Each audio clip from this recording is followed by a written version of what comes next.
I would argue that when basketball got so into analytics that it's all dunks and threes, I think dunks and threes are the most exciting part of the sport, but got to the point where it was all dunks and threes, and maybe that was too much. In the same way that guys throwing 100 miles an hour and trying to hit home runs turned into a lot of weak ground balls to the right side and strikeouts, and it got boring even though you were leaning into home runs and strikeouts and guys throwing 100, which are inherently fun things to watch.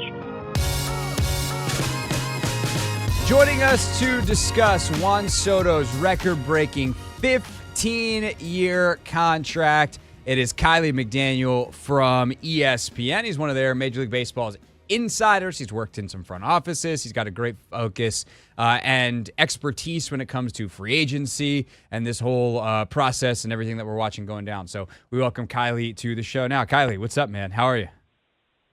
Doing good. Thanks for having me. It is a pleasure, although I will say, as someone who covers DC sports and was very sad when Juan Soto left, understood it at the time, but seeing how the story played out, I think I look back on it, Kiley, and I'm like, man, I know they got a lot of prospects and a lot of great players, but from the Washington side of it, you're like, they could have gotten him for how much a couple years ago, and his market now is this. What was your first reaction from like someone who's in the sport and focuses on these things all the time? What was your first reaction when you saw where he went and for how much money and for how long? Was surprised. Obviously the storyline going into this offseason is that Scott Boras, obviously the most popular, most well-known agent in sports, I would imagine, certainly in baseball, had a really bad offseason last year. He had the group of guys known as the Boras Four, who were four guys that weren't signed into late February into March. All of them underperformed expectations. And if you sort of compare to the literal projections that were very accurate, including mine last year, all of those guys underperformed by like tens of millions, in some cases almost $100 million worth of underperformance. And it seemed consistent that the reason was that Boras thought there was going to be more money the longer he waited, which he generally has succeeded by doing that, but does it with one or two guys to get a little bit of more money out when there's already money ready to be spent. And last year there was the sort of complication of all of the local TV deals going down or maybe going down. Like that uncertainty created some hesitancy from teams. And then this offseason, he has an even better class coming into the offseason where he's got, 6 of the top 8 guys in free agency. Sorry, 5 of the top 8, and then 6 of the top 11. So he's got all kinds of power. He's getting all the information because he represents hitters, pitchers all around. And then Soto is the guy that has a chance to set a new record for Boras. His biggest contract is actually Bryce Harper's from, I think it's 5 years ago. He hasn't done another deal bigger than that. And I think there's been 5 since then that are bigger than Harper. So this was his chance to sort of assert himself. And so the expectations were then, well, he's got all these marks he wants to beat. He wants to beat the Ohtani deferral adjusted numbers. He wants to get 12 years. He wants to be $500 million, and I think going into the offseason, as the postseason ended, the expectation was he'll get roughly 12-ish years. He'll get roughly 600, maybe 650. If he gets above that, he'll have to have a ton of deferrals. And then he beat that expectation by over $100 million with no deferrals. He got an opt-out. He got to stay in New York.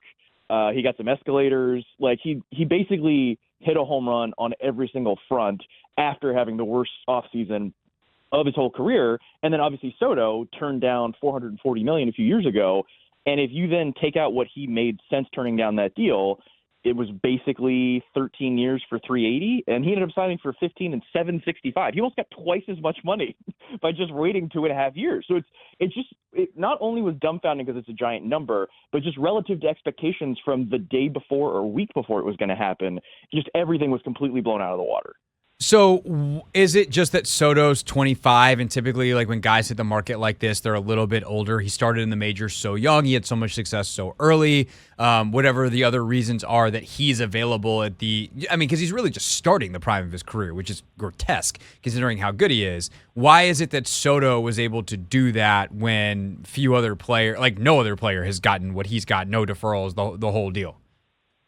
So there's 2 reasons. One is if you think of like when the book Moneyball came out, so almost 20 years ago, that was the beginning of teams realizing that they were overpaying for guys that don't play a lot of defense, that aren't that athletic, that had, a good career season hitting home runs, but that those guys tend to age very poorly because they're relying on physical tools like strength that can fall off dramatically by the late 20s. And so a lot of teams have made that adjustment, the majority of teams, saying that sluggers that play on the corners that are older, especially right-handed ones, Pete Alonso being a perfect example of that, those are the guys you don't want to invest in. Those guys and like relievers. That was like the main targets of the concept of Moneyball when it comes to free agency and spending money.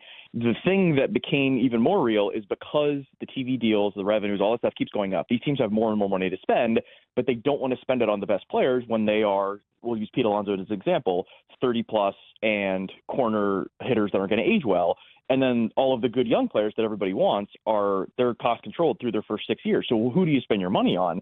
And we saw last year with Yamamoto, when the Dodgers gave him over $300 million, multiple teams offered him $300 million. Teams that don't normally offer that kind of money, like the Red Sox, Soto offers you, similar to Manny Machado and Bryce Harper, that free agent in his mid-20s doesn't really exist. So the multiplier of what you would pay for wins, there's like sort of a formula you can use with a normal free agent, like Willy Adames would be a normal example, a 29-year-old shortstop that just had a really good season, will probably move to third base at some point. That's the typical really good free agent you see. With Soto, you can kind of throw out that multiplier, that formula, because 26-year-old best players in baseball don't really exist. You just have to pay a dollar more than the other team because there's not another way to get that kind of player for that kind of money. The second part of it is the skills that age really poorly. If you think of Carl Crawford, Jacoby Ellsbury, these up-the-middle athletic players, those guys tend to fall off a cliff in their late 20s, early 30s. Guys that have what are typically called in the industry old man skills, which would be bat to ball ability, plate discipline, instincts, those sorts of things, those age really well. And that's who Soto is. So while he's not a conventionally like football level athlete, and kind of relies on power and plays in the corner, he has arguably the best eye in baseball since he's been a teenager. And so because of that, the odds that he can be a passable player into his late 30s are actually really high. Like there's a world where he's, 43 and he's just like, the latter day version of Matt Stairs, where he's still a useful guy, even if he's like barely able to walk out there because he's so good at those soft skills. You put those two things together, that's why so many teams are offering $700 million. There's no other way to get a guy like this. Kiley McDaniel, MLB baseball or MLB insider for ESPN with us here on the Hoffman Show, dropping tremendous amounts of knowledge on how Juan Soto just wound up with a 15-year, $765 million deal from the New York Mets. There's so many different angles on this, Kiley, but let's wrap up the Washington angle real quick. If you are Mike Rizzo and you're sitting in your office this morning or you get the text last night, however Mike Rizzo found out about this, what are you thinking knowing that guy was in your building 4 years ago, what you offered him, the whole deal? He was in a spot where I don't think he had a choice. Like he offered essentially the top of the market, something that got Boris to think about it, with a guy that he knew, like he knew before everybody else. He was aggressively promoting this guy as a teenager when the entire industry was like, this guy's probably good, but like the way you're promoting this guy suggests you think he's an all-timer, which, any teenager in A-ball doesn't look like an all-timer. There's always a chance they don't work out. And obviously he was correct. So there is a big vote of confidence that comes from your scouting process and the way that you develop players and promote players and get the most out of them. Didn't let him sit in the minors for 2 extra seasons to wait until, the typical age when guys get promoted. So all of that went well. And I don't think he was really in a position like that kind of contract is like an ownership level decision. And I think offering that guy, 20 years at $600 million or whatever it would have taken for him to sign, there's a line of thinking that Scott Boras would have told Juan Soto, don't sign for any number, whatever he offers you, there's going to be a bigger number in 2 years. You just got to wait. And you're not a pitcher. You're not going to blow out and your elbow and like magically this number just goes to zero or close to zero. So I don't think he really had a choice other than playing the whole thing out, not getting any prospects, getting Juan Soto on a not very competitive team for the last couple of years, and then gambling in an open market that you could match bids, which, I mean, we saw the Yankees almost entirely matched every part of the Mets offer from what we know so far. It was at least close that if he wanted to stay, it was enough money to stay. And I think the Yankees approach it the same way they do with Aaron Judge, where it's like, we're not going to give you the most money. We'll give you competitive money. And it seems like Juan Soto either just wanted the Mets or just wanted the most money, or wanted the team that gave him, the most attention, or however you want to like translate that. And so if that's the case, it would have been insane for Mike Rizzo to think that he would win that bidding war, because he could have come like to match every single part of that deal, gotten no prospects in return, and then lost them and just gotten a draft pick in return. So it didn't seem like he really had a choice, but it seems like he's as likely as anybody to find the next Juan Soto because he found this one.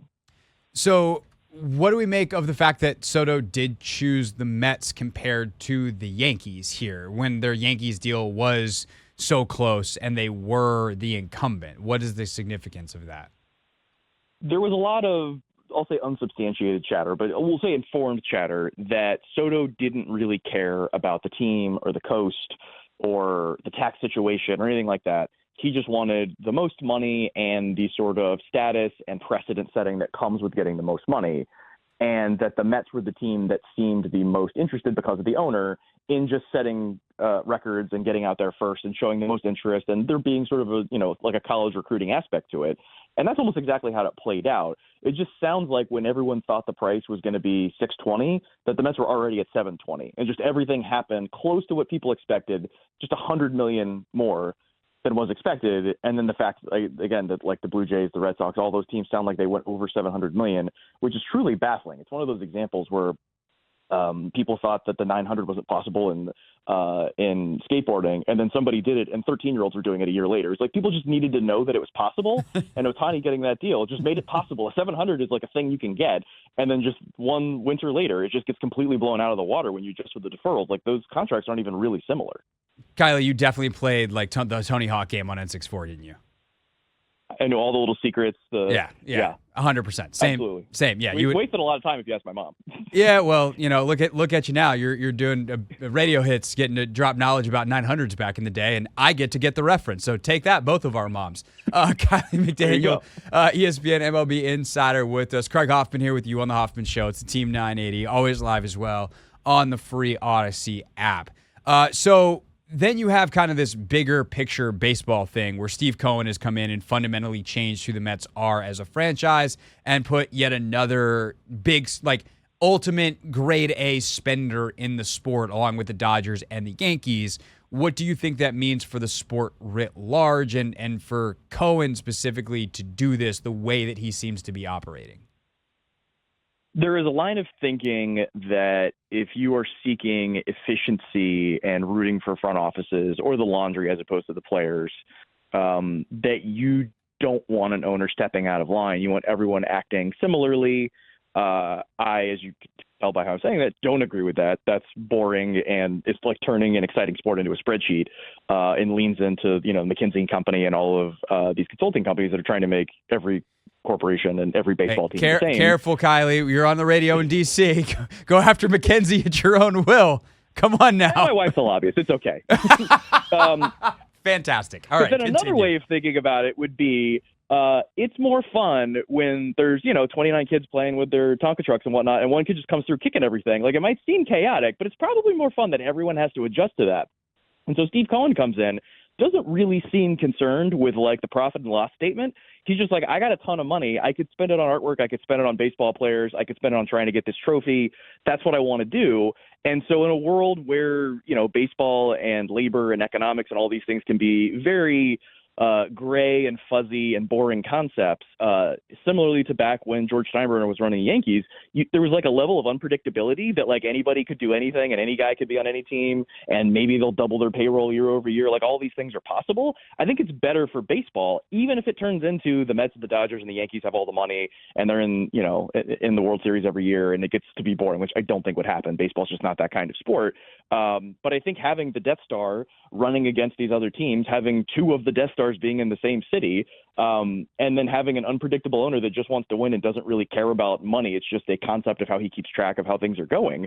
I think it's better for the sport. It makes it more competitive and less predictable and kind of spreads out where the players are going, and gives other teams imagine how Tampa and Pittsburgh and Oakland, or I guess Sacramento now, are thinking about this, where they're just like, oh, not only do we not think we could afford Juan Soto, like he might be worth more than our entire franchise. It's definitely worth more than our entire team of players. I don't know. It's just a more dynamic sport, even though you can look at it and say it seems less fair. It's been proven that it's not the same teams winning the World Series every year. Like it still moves around a lot. Well, that's where I was going to go with it next, and then I have one more question specific to Soto for you. But because you can't buy the World Series, you can certainly buy getting yourself a chance every year, and it seems like that the Dodgers have successfully done that. The Yankees did that for a long time. There's been other teams that have kind of fluctuated in and out of the highest payrolls, and they're typically pretty good. But there's also always some other teams that just are good. They've scouted well. Their players age together, and then lo and behold, bang, they all come together and until they wind up being too expensive to hold on to, and then they fade back and try to repeat that cycle. Call them, I don't know, the Rays. And so if you are Steve Cohen pursuing this strategy, how much are you thinking about just spending the most on the most proven commodities versus building a team to the extent that, baseball is this more individualized sport, pitcher, hitter matchups, the whole deal, versus like basketball or football where there's a lot more coordination between teammates required and kind of complementary skill sets, if you will.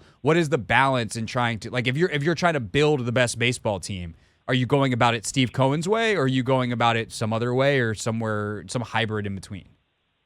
Yeah, the answer is always somewhere in between. The interesting part to me of this Yankees, Mets, Dodgers seem to be trying to take over the sport is I'm looking at the projected standings right now based on the teams today, which is obviously not final. The Braves and Orioles are second, third, and the Astros are fourth. So they're not even on paper the best teams by a mile right now. They're all very good. But the other part of this is, if you look at the GMs of the Mets and the Yankees and the Dodgers GM or president, Andrew Friedman, came from Tampa, where he learned how to do all this stuff on a shoestring budget. The president of the Mets, David Stearns, came from Houston and then Milwaukee. I would argue in Milwaukee had maybe the best track record of making the most from the least.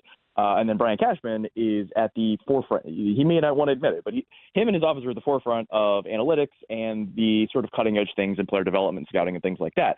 So what's happening is, if I'm going to make another metaphor, is if you would imagine indie film directors that, make a movie running around with the $20,000 budget and then they get a Marvel movie. They're like, well, there's a way where this could work if Marvel, the company itself, is the one doing all the action set pieces, because this director doesn't know how to do that. He's never done that before. But if he just directs the three people when they're in a room, and now he's got Robert Downey Jr. instead of some guy you've never heard of in an indie movie, this could still work. And so what the Mets are doing is they've got an owner with all the money and all the resources, and then they brought in essentially the indie director, the guy that can do it on a shoestring budget, and then they gave him all the money. And we've seen with Theo Epstein and other guys like this, if you get the guy that is efficient on a small scale and then put him on a big scale, you can get the best of both worlds and mesh them together. Now, we haven't seen what the Mets might be doing, which is just doubling everyone else's payroll. That might get to the point where you can't really do the small ball thing in terms of strategy, having that big of a budget. But the Dodgers have really accomplished a balance between being on the cutting edge, being efficient, but then also beating people up with their money and being competitive every year, even if it hasn't been quite as many World Series as it maybe, the obsession with process would suggest maybe they should have won. Again, in baseball, you can't really do that. So the fact that the Mets may now become one of these perennial favorites to be in the mix every year, the same way the Yankees are, they might also, like the Yankees, only win one World Series in the last, 15 or 18 years. That doesn't mean it's a failure. It just means they've lost some coin flips after sort of being in the final group of teams, or the final table, if you want to use a poker analogy. They're now probably just going to be in that final group as long as this set up players and executives and owner are in play. And again, I think it's exciting for the sport of baseball that there's now another team in that group that still has to compete with the Orioles and the Rays and the Braves and teams that are doing it different ways. It's interesting to see what this can look like with the most resources thrown at that more efficient process. So last question for Kiley McDaniel, the Major League Baseball insider from ESPN who's with us here on the Hoffman Show, would be this. This is now going to be Juan Soto's fourth team. He's 25 years old, which is somewhat unprecedented because of the cost controls and the things that we've talked about.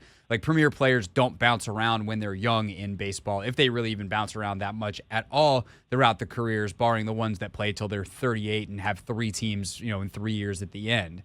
Is that good, bad, neutral? Do you ascribe any meaning or positivity or negativity to that in terms of the health of the sport or the way that we think about Soto? That's an interesting question. I guess it depends on what you want. I would argue that when basketball got so into analytics that it's all dunks and threes, I think dunks and threes are the most exciting part of the sport, but got to the point where it was all dunks and threes, and maybe that was too much. In the same way that guys throwing 100 miles an hour and trying to hit home runs turned into a lot of weak ground balls to the right side and strikeouts, and it got boring, even though you were leaning into home runs and strikeouts and guys throwing 100, which are inherently fun things to watch. Should Juan Soto get drafted by a team and stay with that team for 25 years?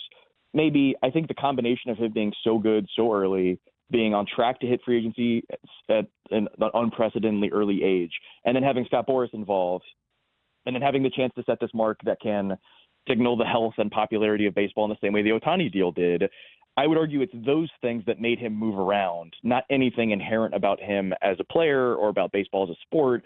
It was that this is essentially a hot potato, like how I described Mike Rizzo's situation, where it was, well, you could basically let this guy leave and just get one late first or late second round draft pick for a generational talent because you lost a coin flip when it came to a bid.